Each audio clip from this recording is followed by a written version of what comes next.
moved to San Francisco in the 80s as a young associate just out of law school at the University of Texas in Austin.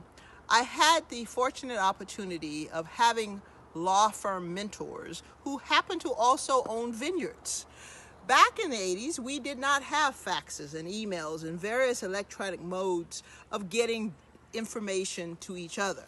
So if I had a brief due to a partner, I drove to wherever they were in Hillsburg or Napa or Sonoma, and I got introduced to vineyards because I didn't drink wine because my dad used to take old wild muscadine and make wine, and if you've ever tasted that, you would never drink wine either.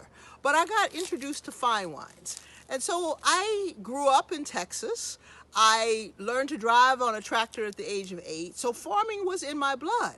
And so, boy, I said, maybe I can be a grape farmer. So I had this dream in the 80s. It is California, it's very expensive, but I bought this piece of land in 2001. It was sheep land, and I planted my Petite Syrah vineyard. I terraced it, and I had my first harvest in 2006. I sold to Mike Officer at Carlisle, and Robert Parker gave the wines made from my grapes at 96. And that's how I started in the wine business. People ask me, well, you're a black woman, why do you have this Greek-Egyptian theme? Well, you know Cleopatra was Greek. She moved to Egypt and she ran that country. Well, I am Theopatra, and Theopolis was my Greek name when I pledged my sorority Delta Sigma Theta at Spelman College.